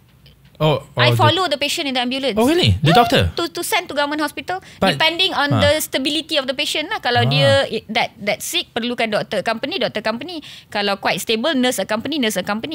Depends on the paramedics in the hospital not good enough to accompany them. Depends on the situation. If the patient is, for example, minor stroke ataupun accident yang kita transfuse darah ataupun muntah darah or something like that, there are some protocols lah yang mana doktor kena follow. Dan doktor follow, ada kadang-kadang pakar follow. Kalau pediatric case, pakar follow. Delivery terberanak dekat private hospital, anak pramatang, pakar pediatric follow sampai government punya ICU, baby ICU and ICU kita panggil. Okay, then the cost associated with masuk first responding, everything, the ambulance. Okay, will it be passed to the patient tak? I mean, as a hutang, they will generate the bill. They will generate. This is finance part lah, but because I've worked so long in private, I know how it works. We will still charge everything. They will generate the bill. Whether or not they pay, that's a different story on a different day. Different story, Your job is to just stabilize, make sure that the patient is stabilized and transferred out safely, sent to the other party, passed over, and then we come back. But the finance part, we still charge as usual. Kalau doktor nak bagi free consultation, it is our option. We can. But the consultation is a really smaller part of the whole treatment, isn't it? Very tiny. For me, saya MO, my consultation charges is RM40. Your bill is going to be 20,000. I freekan RM40 tu, you 2 lunch dah settle dah. So I'm not going to lie about it. It's very small. Yang mahal tu is the machine, the barang, the ubat, the ambulance, all that is mahal. So even though let's say somebody fitting, I tak boleh kata dia tak bayar lagi, jangan bagilah di sawan. Cannot. I still bagi everything, ubat sawan, bantuan pernafasan, everything kita bagi, kita buat, kita stabilize. Then we will stabilize that they're stable enough to be transferred out. We will call around and then we'll transfer out. Doctor, I cannot lie. Waktu I masuk the hospital for emergency because of sakit sini, pneumonia. Part of my doa is my GL letter goes through. Finance part, It is. I mean, I knew that was going to be expensive, mahal lah kan. And I knew I paid my takaful on time and okay lah, semua okay. Turns out it's okay lah because they go through kan for the amount of money that the hospital charges me of 23,000. Now I know lah, but in hindsight, macam tengah sakit ni, JL lah kelepas lah. Salut juga patient tadi macam tu. Doktor cucuk ubat ni, JL saya dah lepas. I cakap that's not your job. The finance people will do that. Don't think about that first, you know. Tapi biasalah patient kadang kita tak fax JL lagi. Kita kata okay, masuk dalam ambil ujian darah. Tak nak. Agent saya kata JL tak lepas lagi. Doktor fill up JL dulu. Oh, but GL will take a while. I kena tunjukkan the result darah tu untuk apply for GL. Betul. Yeah, exactly. You need to do those things, the test and whatnot kan. Yeah, so kita kena explain lah dekat dia and whatnot. But yes, that worry tu is very normal. Healthcare in Malaysia, ladies and gentlemen. But these are something yang kita kena tahu, kita kena ambil cakna, sebab kita tak nak bila dah masuk hospital baru kita, some of us tak ada rezeki, tak perlu masuk hospital. But sometimes we have to expect that we will masuk hospital for whatever reason. Even something as simple as dengue pun kita kena tunggu GL. Kalau company GL pun kena tunggu company GL juga. So tak boleh lah kita jadi ignorant in terms of healthcare. Dan juga the finance related to the healthcare. Yep. That was a very nice and engaging conversation, Dr. Malar. Thank you so much. And again, saya punya financial knowledge is very limited. I'm not a finance person. Saya doktor. But satu benda yang saya berkata daripada dulu, not because saya bekerja di swasta. Saya punya insurance even when I was still in government service sebenarnya. My first salary tu, I dah beli insurance dah sebenarnya. So, perlindungan ni penting because anything can happen anytime. Kita boleh berdamai dengan takdir, tetapi kita akan mula menyalahkan diri kita kalau kita tak bersedia. So bersedialah. Okay guys, so kita akan berehat sebentar dan kita akan kembali balik kepada topik utama kita lah, Malaysia ke arah negara tua. So for those of you guys yang tengah middle age 30s, this is a topic that you kena dengar, especially daripada Dr. Malar yang akan cakap pasal kesinambungan kehidupan termasuklah menjaga kesihatan selepas bersara. Hint is it going to get more expensive as you get older? And of course dari segi ekonomi that I will cover a bit lah. Jumpa lagi sebentar ini. Take care. Okey, kembali lagi ke FF Podcast. I bersama dengan Dr. Malar ya. Kita akan berbincang tentang topik yang utama kali ini adalah Malaysia menuju ke negara tua. So, Doktor nak tanyalah. Kalau kita tengok data ni, Malaysia dijangka menjadi negara tua pada tahun 2030, which is about 6 years from today. Maksudnya adalah 15% of our population is going to be 60 years and above. Correct. And we all have to understand ya, umur 60 ni kalau kerajaan dah retired. Okay, mandatory retirement. And then umur kalau untuk pekerja swasta, umur 55 dah boleh keluarkan semua EPF akaun 2 dan akaun 1, and which is of course akaun 3, akaun fleksibel sekarang ni. Dah habis lah umur 55 tu. So 60 tu boleh dianggap orang tua ni tak akan bekerja lagi lah. Tetapi doktor, orang tua ni dia tetap akan pergi ke hospital. Dia tetap akan menggunakan apa dipanggil lah, fasiliti-fasiliti yang diberikan oleh kerajaan Malaysia. Betul. Terutama sekali pergi ke klinik dan hospital macam anda sebut tadi. Tetapi dia tak bekerja, so dia tak bayar cukai. I see. So, in your opinion lah, adakah Malaysia dari segi kesihatan lah, dari segi apa yang doktor nampak, adakah Malaysia ni bersedia untuk handle this situation di mana the aging population akan bertambah daripada 15% in 2030 and akan bertambah lagi jadi tinggi. Bagi saya, kita langsung tak bersedia. Number one, because kita punya healthcare setting, kita punya hospital, clinics punya taburan di geographically, taburannya di bandar-bandar, di tempat-tempat dekat Malaysia ni belum cukup untuk menampung. Kalau sekarang pun kita belum negara tua sekarang. Baik, kalau kita tengok kiri kanan, mana-mana hospital kerajaan yang berada di sekeliling kita, penuh. Now itself, so 10 years ago, kita tahu yang kita tak bersedia. We knew 10 years ago that we're not prepared for today. So what do we do 10 years ago? We did nothing. We were busy working. We did nothing because kita tak bersedia. And kalau kita tengok, yes, kita akan menjadi negara tua dan makin lama peratusan itu akan makin meningkat, which is bagus sebab jangka hayat meningkat, yang bermaksud sebenarnya terjagalah kesihatan mereka because they can sustain longer. Kalau dulu kan, umur 50 tu semua orang, waktu kita sekolah rendah kan, semua orang cuti, kenapa tak datang sekolah semalam, atuk meninggal. Kenapa tak datang sekolah, nenek meninggal. Because everybody waktu sekolah rendah 3 kali nenek dia meninggal kan, macam mana boleh ada 3 nenek. Atuk saya kahwin 2. Okay, kita baru faham kan. Okay, so dulu sekolah rendah kan, semua orang ambil cuti sebab atuk nenek meninggal. But now you can see sekolah menengah dan orang yang tengah bekerja. EL kenapa nenek meninggal, EL kenapa atuk meninggal, because diorang sustain longer. 60 tu baru bersara, sampai 70, 80 tu diorang masih sihat, 90 masih boleh jadi Perdana Menteri tau. So 99 still trying. So they sustain longer, So when they sustain longer, yes, mereka lebih sihat. Maksudnya mereka lebih sihat daripada generasi sebelum. But it also means mereka akan lebih kerap menggunakan healthcare facility. Sakit lutut, sakit leher, mata rabun, tak nampak, gigi problem, a lot of other problems will come, kulit kendur and kolesterol, sakit jantung, darah tinggi, kencing manis and what not, which is diorang control, diorang makan ubat, they're taking the medication, dia pergi follow up every month, dia ambil ubat, dia hidup sihat. Alright, tetapi dia masih perlukan bekalan ubat. So dulu tu kalau let's say jangka hayat 55, 60, so dah berhenti dah penggunaan ubat lah ni because jangka hayat meningkat, which is good. Tetapi 60 tahun, 70 tahun, 80 tahun mereka masih mengambil ubat. So expenditure tu meningkat lah. Jadi adakah kita bersedia? No, healthcare industry tak bersedia dari segi ruang, dari segi parking, dari segi bilik, dari segi supply ubat, dari segi bajet yang diberikan. Tak cukup because pengguna dan penggunaan tu makin lama makin meningkat. Alright, and kita juga tidak bersedia dari segi orang kata, satu dari segi fasiliti lah, satu dari segi kemudahan, dan nombor 2 saya rasa kita juga tak bersedia dari segi mengurangkan risiko-risiko penyakit sebegini. Try to reduce obesity, reduce orang yang ada hypertension, so kurangkan stress, kurangkan all that. We are not doing that. Is that through education ataupun more than that? Through education, through policy, through awareness, through policy macam doktor cakap tadi lah, apa, the sugar tax and what not. Exactly. And kita tahu sekarang ni ramai orang yang stress disebabkan oleh bekerja. So a bit of like policy, it must work be from home work policy. From home policy, better policy. doktor cakap dengan doktor ni, my cortisol bertambah-tambah lah. Because I feel like I'm not doing enough. Because as a doctor, we see various kind of, kita tengok orang yang fit, BMI normal, non-smoker, actively buat physical activity, still dapat heart attack. Why? Stressful job. Kerja daripada 6 pagi sampai 10 malam. 7 hari seminggu.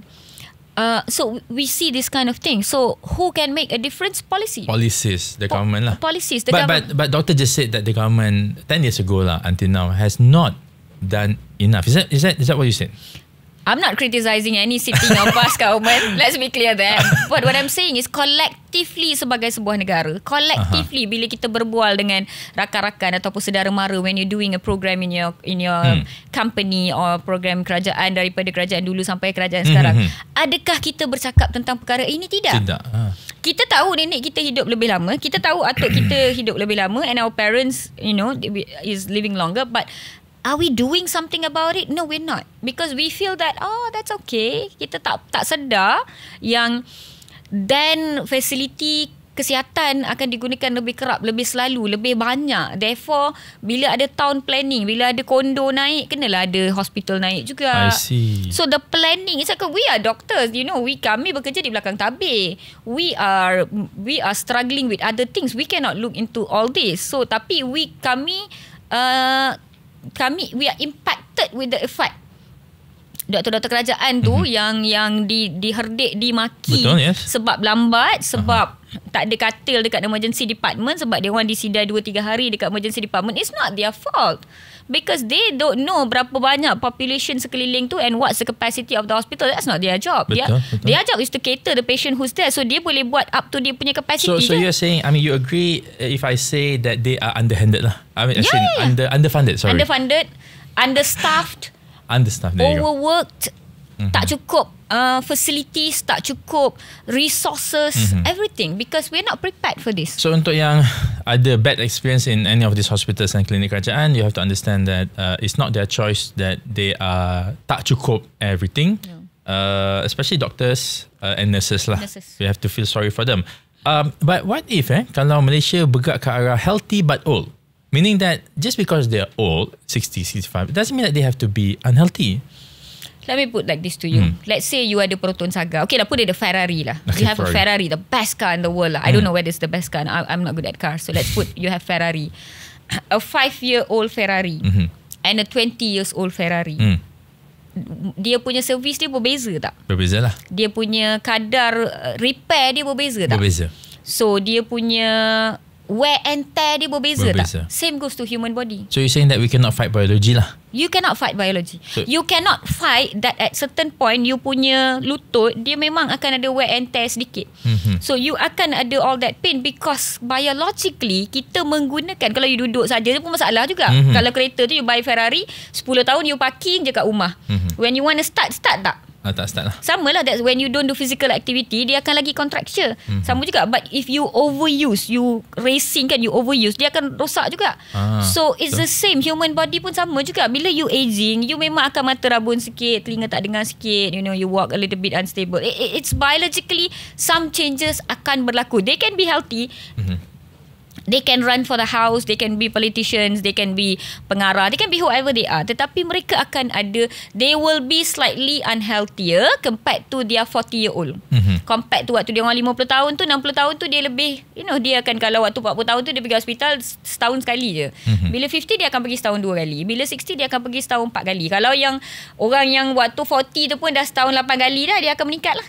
Because wear and tear is This is a normal biological process. Okay. So doktor, tadi kita cakap pasal insurance. Doktor sendiri kata 99% or more of hospital swasta punya patients ni adalah menggunakan insurance. Yes. What do you think about policy where the kerajaan paksa each of the citizen, or encourage lah, bukan paksa, to get a medical insurance on their own, as opposed to completely 100% relying on the subsidized healthcare?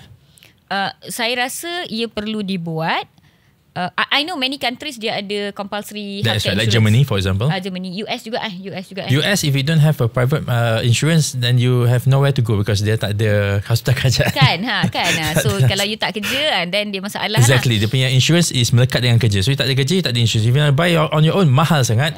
It has to be attached to your work. Tapi US is not a good example for us to follow. Okay. If you look at Germany or Netherlands, for example. I see. Okay. I'm not very familiar with all that.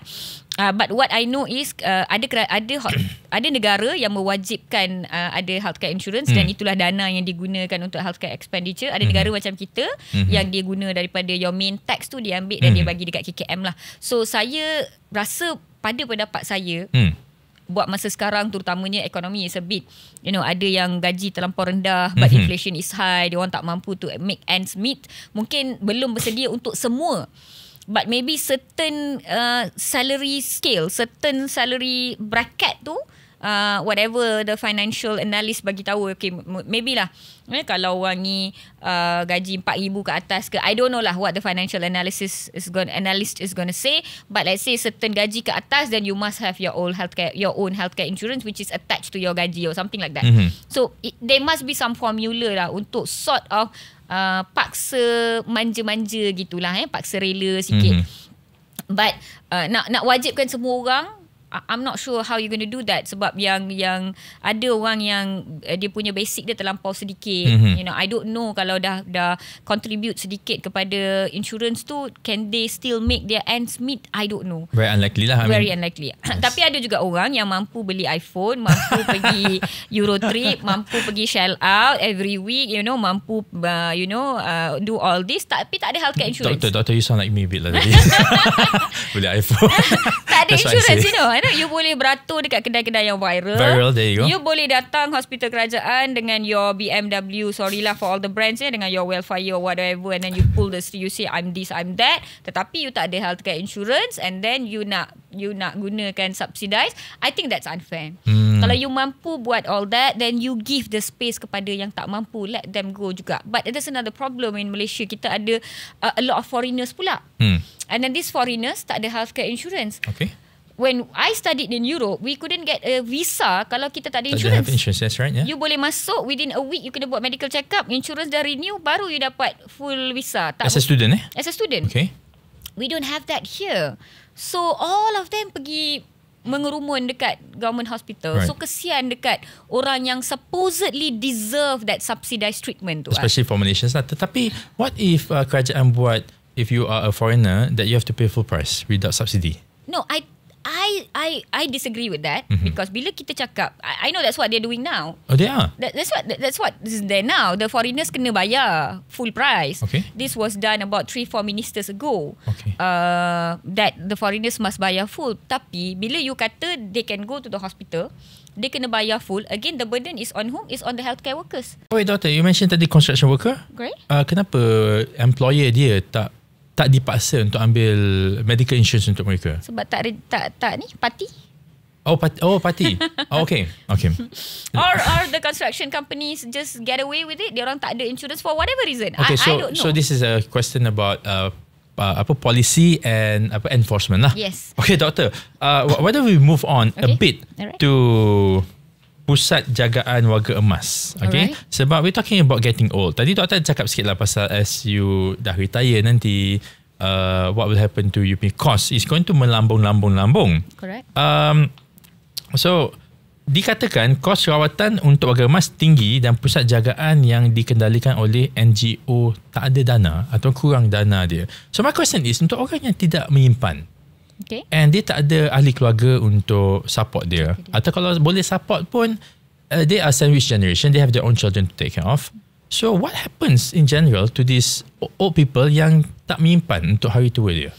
They suffer. Diorang bersusah payah, diorang struggle, diorang dihantar ke hospital dan tak ada orang nak ambil, and they kesian dekat diorang sebenarnya ya. Di pusat jagaan warga emas pun kadang-kadang kita tengok kes yang mereka tidak dijaga dengan baik. Dan mereka tidak gembira lah. They are not aging gracefully. Menjadi negara tua bermaksud generasi tua kita terjaga dan gembira dan sihat secara fizikal dan mental. Bila sihat, kita bukan bercakap sekadar tentang tak ada penyakit, tak ada kecil manis. No, we are also talking about mentally healthy, orang yang gembira.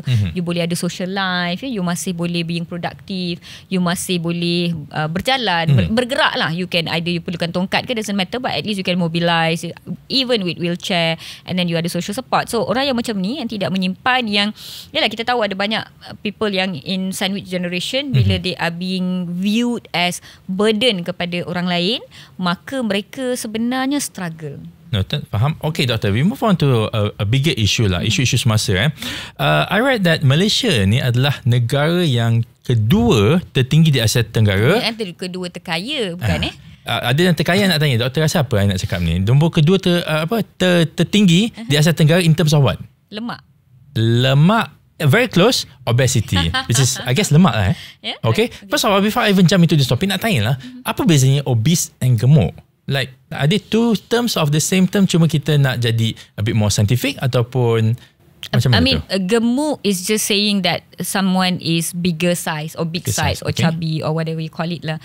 When we say obesity, we are saying that BMI dia above 25. Nevertheless, the BMI is also not the most accurate term untuk menyatakan seseorang itu berat badan dia ideal ataupun tidak, because kalau you tengok orang yang muscular, athletes lah for example, for example, BMI dia memang akan high juga because of the muscle lagi bulk. Berat, lagi tumpat berbanding lemak. You have more muscle bulk, kita panggil. But let's say for a normal person who is not an athlete lah, so BMI would be a good guide. Yeah, a normal person. Then what's the difference between obese 1 and obese 2? Obesity 1 is your BMI above 28, if I'm not mistaken. Obese 2 is BMI above 30. Dia punya berat badan tu lah basically. Above 80 kilo berapa banyak, above. If you're 30% more than ideal body weight, you're obese 1. If you're 45% more than your ideal body weight, something like that. I forgot the exact figure, but that's the difference, how berat you are actually. Okay, so cakap pasal obese ni, ada je kadang-kadang orang kata, I'm obese, I'm fat, but I'm healthy. Okay. So macam mana you as a doctor would say, I mean, there must be a reason why we classify a certain nisbah is healthy, normal, overweight, obese 1, obese 2. But if someone can say that I might be obese too as per BMI, I'm not an athlete contohnya, but I feel like I'm healthy. Okay, I know why people say that. Saya obese tetapi saya sihat. And obese tu BMI yang bukan atlet, because dia kata sihat in terms of dia tak ada kencing manis, tak ada darah tinggi, tak ada high cholesterol. Apa ni comorbid? The 3 comorbids. Kita panggil 3 serangkai lah kalau orang kampung kita kata. How many comorbids are there? Like 10? Okay, comorbid means satu penyakit yang orang tu dah ada. So let's say dia ada autoimmune disease, kita panggil that's comorbid lah. Kalau dia ada let's say autoimmune, ataupun dia ada masalah lutut, dalam kita punya history tu kita dah tulis benda tu as the comorbid. But the 3 serangkai would be kencing manis, sakit jantung, and kencing manis, darah tinggi and high cholesterol. So 3 ni yang orang kata dia dah buat saringan kesihatan, dia tak ada kencing manis, dia tak ada high blood pressure, kolesterol dia normal. But they are obese. Okay. So they say they're healthy. So what's the response to that? You tak ada penyakit 3 serangkai, but when you are obese, you ada high risk untuk dapat contohnya masalah lutut, sakit lutut, because your body is berat kan, besar kan. So lama-lama lutut you ni nak bawa berat load yang besar ni akan sakit lutut. So people who are obese, who don't have kencing manis, darah tinggi, high cholesterol, they are still very prone untuk dapat masalah arthritis, sakit lutut. They are also prone untuk dapat masalah sakit belakang, tulang, because your spine, your tulang belakang. You still, okay, I know most of them kata for now dia tak ada kencing manis. Let's say they are 40 or 45, dia tak ada. But as you age, your risk is higher. Because bila kita age, kita punya metabolism, kita punya penggunaan tenaga akan berkurang.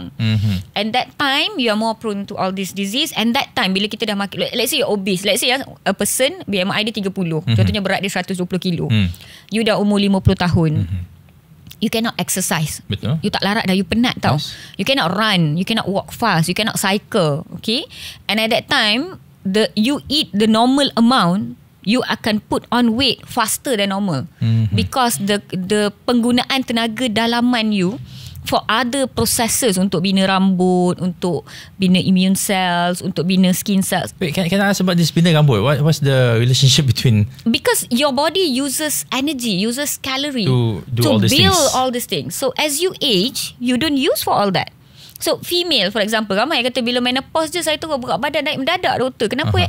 Because your body is not using energy to generate menstrual cycle anymore. So your uterus doesn't contract, your ovary is not working. So let's say ada excess 500 kalori dekat situ. Per day? Per month lah, for example, untuk menstrual cycle lah, for example. Okay. So ada excess 500. Where does that extra 500 goes? Tummy. Yes. So is it a choice, doctor? Like, can someone who is obese, can they make the choice to not be obese? Would you say? Both yes and no. Some people, they have addiction to food. To food. This is real, seperti ketagihan rokok, ketagihan alkohol, perhaps to sugar as well. Yes, people have addiction to sugar, and people also have addiction to food, untuk makan. Because food, eating, not just mancing, eating nasi kandar, they need their tummy full, is it? Yeah, because bila kita makan, bila kita kenyang, kita ada satu kepuasan. That kepuasan is a dopamine relieving activity, kita panggil. So dia, bila dia makan, dia rasa puas. So they are addicted to eating. Doctor, can you explain dopamine sikit to the audience? Okay, dopamine it's a hormone, isn't it? It's becoming more common lah. Okay, dopamine adalah satu hormon. Right. For stress, hormonnya adalah adrenaline and cortisol, for example. Okay. For kepuasan, keseronokan, rewarding, when you win something, you feel, yeah, I did it. That is dopamine. This is the hormone yang smokers dapat. The dopamine, Yes, the dopamine. This is the hormone that most likely alcoholic juga dapat. Almost all addictions. And when you scroll social media, you berjanji kepada diri, aku nak scroll 3 minit sahaja sebelum mandi, and then you scroll and scroll and scroll. It has been 30 minutes, 45 minutes, you cannot stop scrolling. That's dopamine. Dopamine chase. So TikTok yang we both on TikTok and YouTube, IG, are we contributors to that dopamine? Yes, the algorithm is dopamine based. Okay, because it gives you that addiction. That is trend. Bila you nampak satu trend tu, you macam kena tengok sampai habis. Because it gives you that amount of dopamine. You rasa macam, I need a bit more dopamine. I mean, recently there's a lot of sorry to say, cheating cases on TikTok. They will show. I'm like, I don't need this, but I follow them. Dopamine. I do that too. Don't blame me, dopamine. Yeah, because that's dopamine. Dia memberikan satu kepuasan. Sometimes when you penat sangat, and then you have a good hot water shower, right. When you come out, you feel like, so nice. That is dopamine. But dopamine ni, does it have apa dipanggil effect yang at one point you need more? Yes, I was just about coming there. So dopamine is good because dopamine lah yang menyebabkan budak yang dapat nombor 1 kat sekolah, every year dia nak dapat nombor 1. Okay, orang yang cantik, dia nak keep up to their body or their beauty because they like that. Well, that's good. It gives them dopamine. High achievers or employees, I do a lot of mental health training in companies. I teach them how to get good dose of dopamine to handle their stress. So dopamine is good. Dopamine is not bad. But dopamine has one problem, which is dia ada threshold. So macam hari ni, let's say lah, kita makan nasi lemak, bukan hari ni in 80s, kita makan nasi lemak, telur rebus separuh, ada ikan bilis sikit, kacang. That is nasi lemak yang paling sedap. Dopamine levels achieve. Okay, achieve. Okay. After 5 years, actually bila kita makan that same nasi lemak every day, bosan. Dopamine tak sampai lah. Tak boleh. Now you need 2 nasi lemak. Or you need sotong. Now you need sambal sotong. Dah letak sambal sotong, tak boleh. You kena letak ayam goreng. Dah letak ayam goreng, tak boleh. You kena letak udang satu. So you keep increasing. This is what the smoker's problem. Dia started dengan one stick per day. Then jadi 3, then jadi 5. And then before you know, in 10 years time, dia dah smoke 2 packs per day. Okay. Because tak cukup. Dia sekarang bila dia rokok 5 batang, dia tak cukup. They need more. So that's the problem with dopamine, that the threshold will always increase, and we human, we are designed to chase the dopamine. We are chase, I mean, psychologically, or is it physiologically? Physiologically and psychologically, we chase the dopamine. So it takes realization, it takes self-control to sit down, calm down and say, I don't want to chase this dopamine. I don't need this. Doctor, let me ask you, how can we reset our dopamine threshold? Like, if I'm addicted to something, I don't want to be addicted to it anymore. How do I reset it? It first starts with realizing that I am addicted. For example, to social media, to gadgets, to whatever that you're addicted to. A lot of people, dia rasa healthy, dia sebenarnya addicted dengan the gym muscle building, sebab dapat bicep, dia nak ni pula, dia nak six pack pula. So they actually addicted to that. Sebab tu dia ambil protein shake, dia ambil testosterone injection or whatever, sebab dia addicted. So it starts with first telling yourself, this is unhealthy, this is addiction, I don't want it. And self-discipline. You say, I am only going to eat this much. Kalau dalam bahasa mudah saya selalu cakap, kita kan tahu makan ketika lapar, berhenti sebelum kenyang. Betul. You know why it is being said sebelum kenyang? Because once you are kenyang, you dapat dopamine. When you get dopamine, you will chase the dopamine. But kalau you berhenti sebelum kenyang, you tak hit pun dopamine tu. So you will berhenti makan when you rasa you dah tak lapar. So how we can stop it? All of us are addicted to something in this world, either materialistic or you tengok orang kaya, berapa kaya pun tak cukup-cukup juga. So we're addicted to some form of things in this world. So it starts with realizing I'm addicted to this. Saya tak nak ketadikihan, saya cukup. Kalau saya selalu tengok the Muslims, bila dia orang balik haji kan, dia rasa macam cukup. Tenang. Tiba-tiba dia jadi macam cukup. For about month, I think. A month. I think depends on the person. But so it starts with realization, self-discipline, and consciously making a choice that you don't want to chase that dopamine. Doktor, since kita cakap pasal makan, ada satu isu sekarang ni. Kementerian Kesihatan KKM akan memperhalusi cadangan Persatuan Pengguna Pulau Pinang CAP yang menggesa kedai makan dilarang beroperasi for 24 hours bagi membantu mengurangkan masalah kesihatan dan obesity. Oh, really? There's that on table? The KKM is considering that lah. Macam since someone suggested, dia terpaksa consider lah. KKM nak study lah, menghalusi. Yes. Stop kedai 24 jam. Yes, such as mamak lah selalu. Kalau yang 24 jam ni selalu mamak. Kedai makan Cina dan juga Melayu jarang lah I tengok buat 24 hours. So my persoalan ni is, now if we talk about economy, bukankah kita menyalahkan kedai for our mistake dan our mistake of being addicted to eating lah. Maybe pukul 10 nak makan normal. Abnormal in overseas countries. In Malaysia tak apalah makan pukul 10. But and then kawan ajak lagi makan pukul 2, makan juga. Makan lagi. And then before you start your day, you eat at the same mamak pukul 7 pagi. So bukankah kita ni menyalahkan orang lain for our own weakness? That's nombor satu. Dan nombor dua, the economic impact macam tak fair pula. Sebab ada orang kerja shift malam. Dia kerja pukul 6, habis pukul 2 dia nak makan juga. Dia punya own dinner lah at 2. But it's okay lah because dia punya clock dah berubah. His morning and your morning is different. So for these two situations, what is your take on the cadangan? Okay, first of all, saya nak correct sikit dekat situ. Not just mamak restaurants or raw restaurants, franchise outlets. Sebenarnya banyak kedai 24 jam. How I know? Because in emergency we work on shift. So we know dekat sekeliling saya ni mana kedai yang buka sampai 2 pagi, mana yang buka sampai 3 pagi. And it must have helped you lah. I mean, and you and your team nak makan malam mesti ada kan? So yes, mamak is the most famous one. Tapi ada juga kedai-kedai reaksi tom yum ke ataupun ada pukul 2 pagi, 3 pagi? Ada. Yang dekat-dekat dengan hospital tu dia tahu. And then smart. Fast food outlets, we know which fast food yang buka 24 jam. Siap ada drive-thru and what not. That's right, and a lot actually. I will not put the blame on kedai mamak sahaja. There's many. Sorry, mamak. Especially in the city centres, memang banyak lah sebenarnya ya. Dan adakah kita menyalahkan orang lain atas kesilapan diri sendiri mencari makanan dan sebagainya? Saya rasa it's a step forward. Of course we are saying that salah sendiri, but it's also a supply and demand problem. When the supply is there, dan kita akan cari benda tu. I know people yang bercakap pasal ekonomi ni, dia akan kata because there's demand, that's why the supply comes. But in today's economy, in today's world of economy, I think first they push the supply to my face.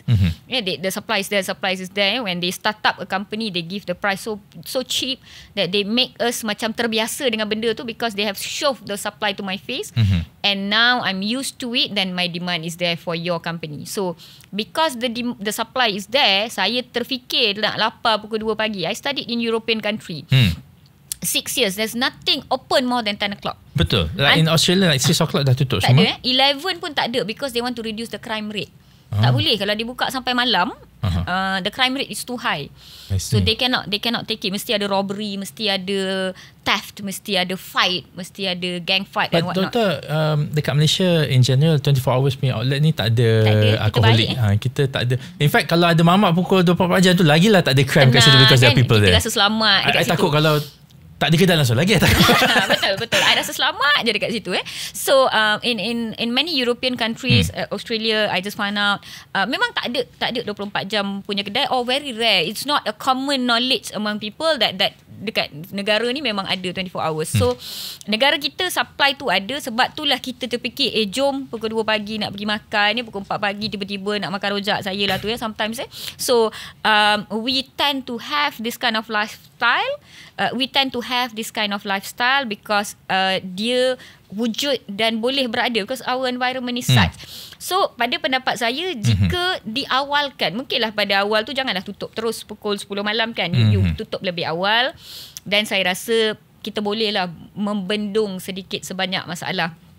But as you said, it comes daripada apa ni orang kata, their own routine, their own habit.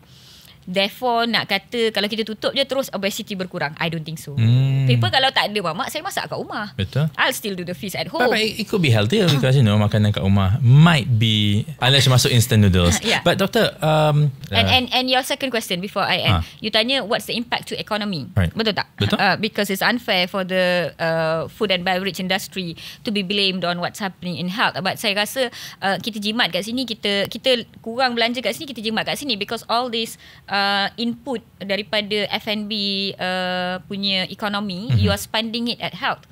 So you jimat dekat sini, then you jimat dekat healthcare lah. Betul, I faham. Something like that. Something like in Japan, they bukan there's a law lah, but if you're a male above certain age, your waist size cannot be above certain level, otherwise there will be actions taken against you lah, forcing you to go through classes to make sure that you reduce weight. Just because of they spend healthcare spending. Sama juga dengan rokok. So sekarang ni kita kan tengah GEZ. there you go. So tapi cakap pasal rokok, addictive. Gula is also addictive. Yes. But what if kalau ada orang suggest, gula ni membuatkan orang obese through diabetic and whatnot? Can we tax them? Again, you are putting economic damage or kesusahan kepada pengeluar gula. For the sake of other people's choices. I mean, it is our choice to like gula, and they are just supplying gula. They don't force you to makan gula. We're just selling it at the fair price. Tapi kita yang pergi ambil gula tu, pergi masak kuih lah. Most of our masakan kat Malaysia ni ada gula. Kari pun letak gula juga. No, Indians don't put. I mean, I know it is people's choices, tetapi sebagai kerajaan, sebagai badan, sebagai healthcare people, health activists, we have to do something. Kita tahu kalau kita bagi anak main, salah dia lah, siapa suruh anak jatuh. Tapi as parents, kita lah yang kena protect dia, kita yang kena jaga dia, letak pagar dekat tangga, make sure dia tak jatuh. At least we do something. So doctor believe in the government's role to at least to certain curb. level. Okay. At least to curb, because if you don't, then terlampau berleluasa. Tapi sugar tax is one. I feel if your calorie is more than this, sugar level amount is more than this, you kena letak sugar tax. But for me, kalau saya jadi Menteri Kesihatan, I'm not into politics anyway. I think there should be a signage, a label yang mengatakan bahawa outlet ini menjual minuman ataupun makanan yang mengandungi gula berlebihan. So people who go there know that you're guilty, because now I know a lot of operators, they write on, they kata, oh, yogurt is healthy, it's healthy for your guts. They low fat tapi they high sugar, is it? Yeah, they low fat and whatnot. So that's when the authority must come in to educate the people, because they don't know. When your people don't know and they made wrong choice, then I believe that the people in power, the authority should take at least a bit of blame. So if macam kita rasa benda tu it's her choice, it's his choice. But sometimes saya buat a lot of program dengan pesara kerajaan. So I program with KWSP and whatnot. So when I explain to them macam ni, calorie in, calorie out, even let's say benda ni memang tak ada gula, tetapi you ada susu ada kalori. They got shocked. They say, I never know, doctor. I've a participant yang cakap, doktor, saya dah hidup 62 tahun. Saya tak pernah tahu benda ni. Doktor Malar lah yang pertama bagi tahu saya. So when the people didn't know, they were not given the education, the awareness, I believe that the authority, the power must take some blame, because isn't that why we chose you to be in that position? So bagi saya kena ada a bit of regulations, a bit of apa ni orang kata, a bit of taxing, a bit of menyusahkan sikit lah. Dia masih boleh jual. Economic activities can happen. We know finance is important anyway. Health becomes number 2. We know that. Tapi kena susahkan sikit, you can eat that but maybe 2 weeks once, not every day, that kind of thing. And orang kena ada the guilty conscious lah. You tak boleh kata, dia kata nasi lemak healthy, so I'm gonna eat nasi lemak dengan sambal sotong dengan too much of something. Yes. Okay. But doctor, just nak tanya lah, tadi kata pasal economic important, gula and rokok. Rokok being unhealthy as it is still being sold, tapi tax heavily. Maybe gula can take that route. Alright. Tetapi being a doctor swasta, wouldn't it be more beneficial for the healthcare industry for people, sorry to say, but to get sick? Because then the doctors and the pharmaceutical companies boleh jual their services and their products to these patients who are now maybe be called customers. Why are you, being a doctor swasta, you're so advocate for health? I'm not the shareholder. I don't get any of the profit. I'm a salarized person. Saya makan gaji je. Walaupun hospital swasta kita makan gaji. Dan tak pernah kita di hospital, kita tak pernah ada conversation yang baguslah ramai orang sakit. Tak pernah Never. Not above table and below table. Never. Kita punya ni macam bila ada outbreak, then kita akan the marketing team akan cakap, doctor, we have this outbreak dekat a few schools, a few kindergartens about HFMD. I think it's time for us to do our CSR. Should we jump in to give talks? And then we do that. We do a lot of community outreach program. Kita buat a lot of promotion packages untuk murahkan things, to sometimes queue dekat government terlampau panjang, so we cheaper our price for them to come. So it's always, because healthcare is something that you don't have to market, people queuing. So tak pernah lah kita rasa macam kalau kalau sihat nanti orang tak sakit, nanti kita free sangat. In fact, kalau siapa yang follow saya zaman PKP tu, bila saya membebel buat live and what not kan, I always say, saya punya impian, saya punya vision and mission adalah saya nak semua rakyat Malaysia sihat, supaya bila kita orang bekerja, we go to work, we are in the shift, tak ada patient, jadi kita orang boleh tidur. Kita orang boleh makan gaji jalan, sebab kita orang makan gaji. Doktor kerajaan, doktor swasta makan gaji. The shareholders are sitting I don't know where. The shareholders is somewhere else. They are the one who I don't know what they want lah, but it's never on the table, because other diseases yang happens anyway spontaneously and all that is still there. So yeah, we want people to be healthy. Healthcare in Malaysia, ladies and gentlemen.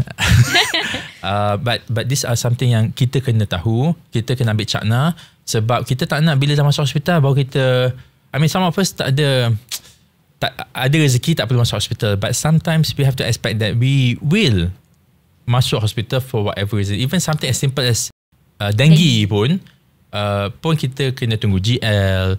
Kalau company GL pun kena tunggu company GL juga. So tak bolehlah kita jadi ignorant in terms of healthcare. Dan juga the finance related to the healthcare.